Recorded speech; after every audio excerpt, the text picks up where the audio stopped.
Ken Neufeld for the 2-Minute Arts Manager. Lots of organizations hire consultants to do a variety of work. They could do strategic planning workshops. They could do feasibility studies around capital expansion. They could do capital campaign awareness studies. They could hire major leaders. It's really a good idea, I think, to get that sort of third-party perspective around an organization's major initiatives. And I'm all in favor of hiring consultants to do that. Being a consultant myself. I think that there are a couple of steps, though, that you should follow to make sure that you have a good experience when you're working with consultants. The first would be to make sure that you know what you want.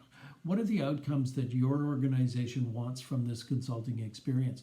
Do you want an idea of how your fundraising campaigns might go if you were building a new building, or whatever strategic planning initiatives you might be looking at?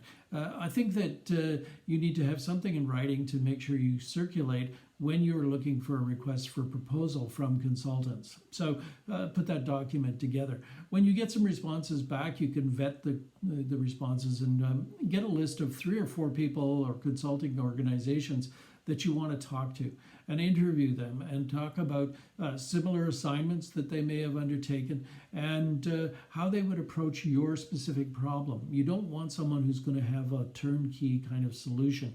You want somebody to work with you on a project. Every assignment is different.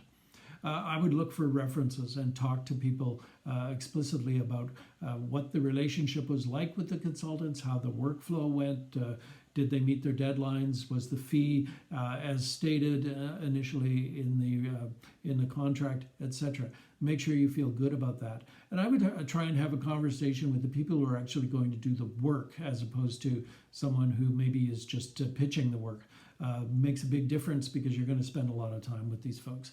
And then, of course, move to a contract that explicitly states what your expectations are, what your fees are, what kind of timeline you've got, and all of other kinds of details that are important in these kinds of assignments. So that's what I think you should be doing if you're looking at hiring a consultant.